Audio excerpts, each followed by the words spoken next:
Israeli kuyambika nkhondo pakati pa asilikali kumeneko ndi gulu la Hamas.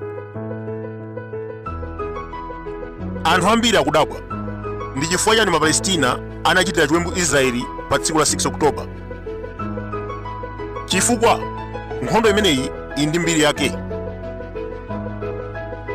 Akhala kumenyana kuyambira m'Baibulo kudzafika lero. Pa 6 Oktoba 2023 taona Hamasi ikuchita chiwembu ku Israeli mpaka kupha anthu ochuluka. Anthu ambiri ataona zimenezi analodabwa ndipo amadzifunsa kuti ndi chifukwa chani Mapalestina anasankha tsiku limeneli.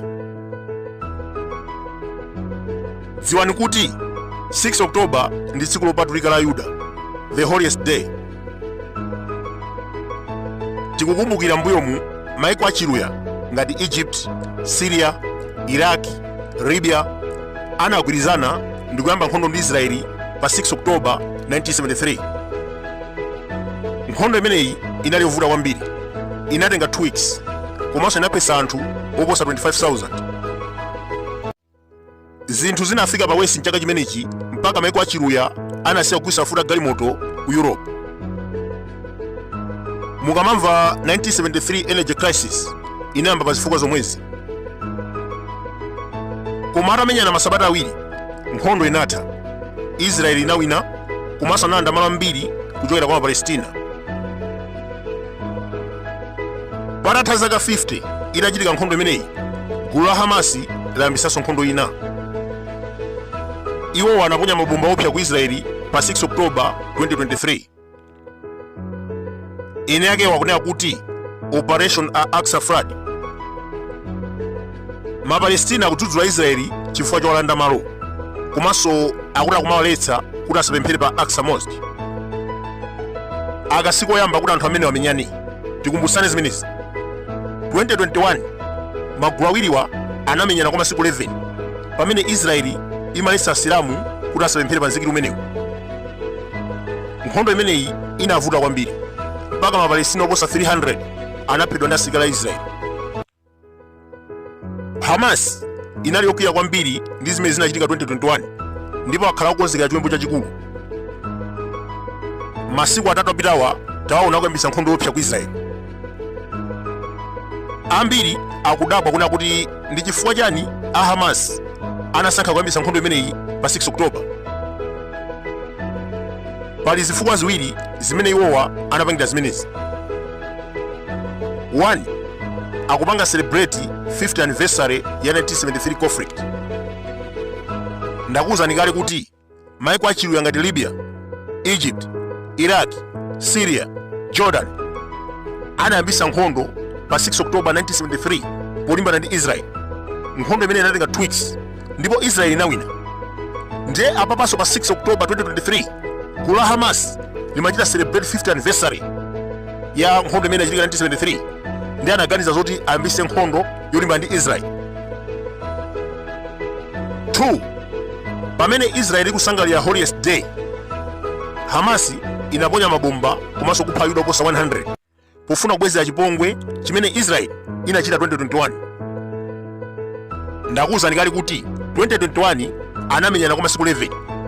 Asilamu amati akapita ku Aqsa Mosque ku Jerusalem kuti akapemphere, asilikali a Israeli amawaletsa ndi kumawombera, ndipo Mapalestina ambirimbiri anaphedwa kumene koko. Ndiye pamene 6 Oktoba 2023 kunali holiest day ya Majews, Hamas inaona kuti ndi chabwino kuti ibwenzere, ndi chifukwa yake inachita ataki ndi kupha anthu ambirimbiri amene ali achiyuda. Zimenezi zabweretsa chipwirikiti. Mtsogoleri wa Israeli Benjamin Netanyahu wakhazikitsa nkhondo yopsa ku Gaza komanso West Bank. Asilikali oposa 100,000 atumizidwa ku Gaza kuti akathane ndi Hamas. Ndikunena pano Israeli yaphwasula nyumba 1450 komanso mabuilding ataliatali okwana 5 ku dera la Gaza.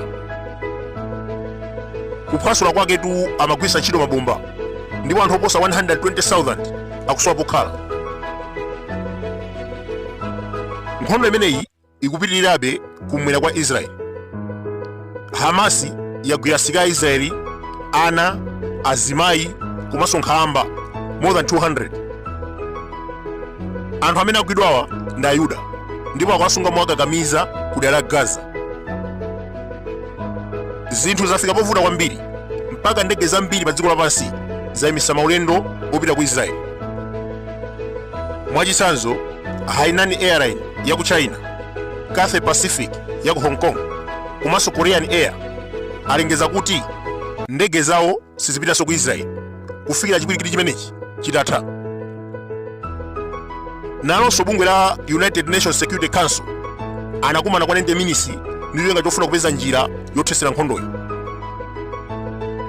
Koma zimenezinso zakanika chifukwa mayiko alephera kugwirizana.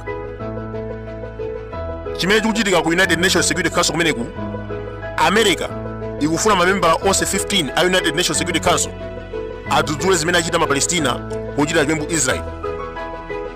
Mbali nayi, Russia ndi China akukana zofuna za America ndipo akupempha magulu onse okhudzidwa kuti akambirane. Ndiye chifukwa cha kusagwirizana kwa America ndi Russia, United Nations Security Council yalephera kumvana pa nkhani imeneyi. Monga tikudziwa kuti nkhondo imeneyi inayamba pakanthawi, m'Baibulo takhala tikuwerenga nkhani yokhudza Afilisti ndi Ayuda.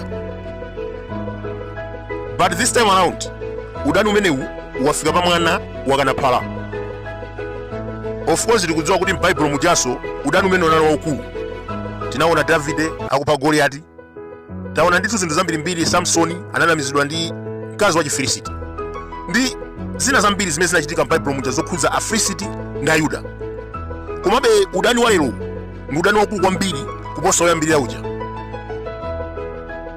Anthu ambiri amakhala odabwa, kodi amene anachititsa kuti udani umene usanduke Nkhoswe ndi mphaka anali ndani? Kuyambira kalekale isanachitike World War I, ku Middle East kumalamulidwa ndi Ottoman Empire kwa zaka zoposa 400. Mu nthawi imeneyi kumene kujako kunalibe dziko lotchedwa Israel, koma kunali dziko lotchedwa Palestine. Anthu amene ankakhala kumeneko majority anali Aluya. Ayuda ngati analiko anali ochepa kwambiri, less than 5% of the population. Ambiri mukhoza kumadabwa kuti kodi Ayudawa ankakhala kutiko mu nthawi imeneyi.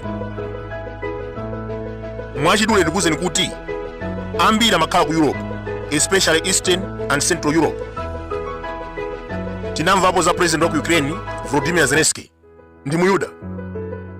Pali munthu wolemera kwambiri billionaire wa ku Russia Roman Abramovich amene ali mwini wa Chelsea ndi Muyuda.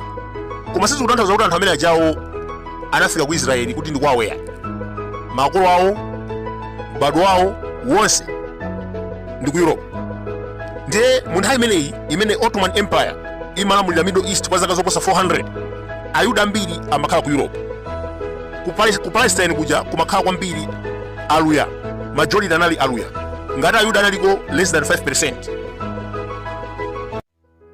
Pofika 1917 ufumu wa Ottoman Empire unathesedwa ndipo ma British ndi amene anatenga ulamuliro wa Middle East.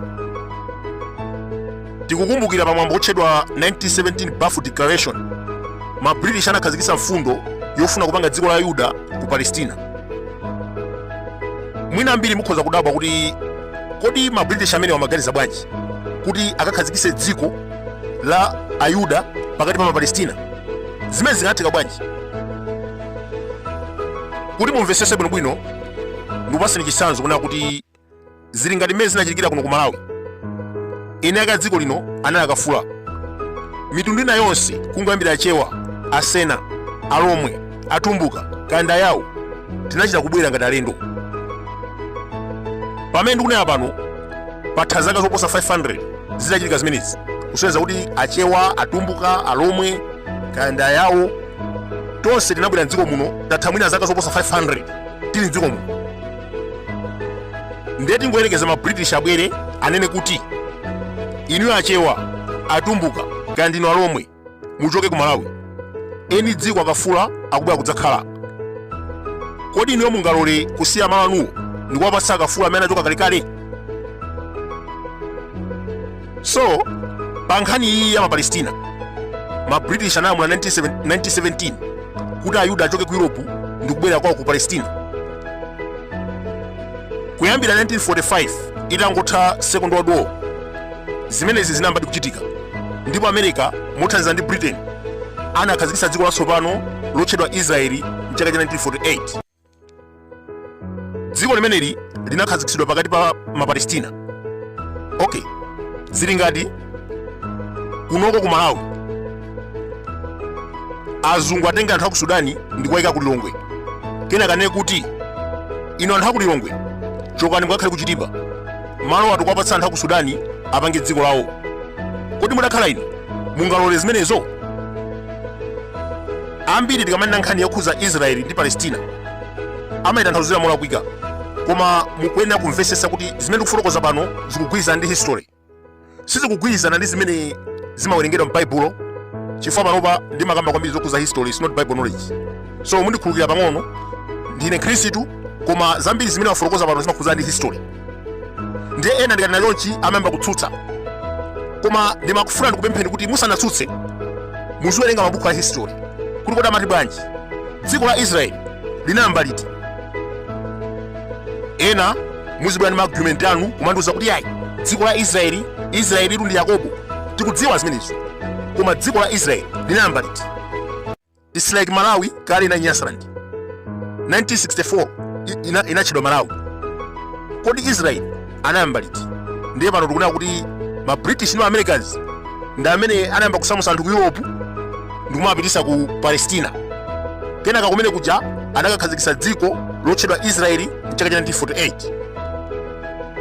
Inuyo ngati Nkhondo wa ku Zimba ndiye azungu akatenge anthu a ku Ukraine akabwerese ku Zimba ndikukuwuzani inu kuti ayi inu angoni muchoke kuno, muchoke muzikakhala kumwanje. Nzimba yonseyi tikufuna tapase azungu a ku Ukraine, inu mungalole? Mwachidule posafuna kuti anthawi chikwirikiri pakati pa Israeli ndi Palestine chinayamba 1948 pamene atsamunda anayenda malo ndi kukhazikitsa dziko lotchedwa Israeli. Mukamamva lero kuti Hamas ndi Israeli akuthibulana, nkhani yake inayambira pamenepa.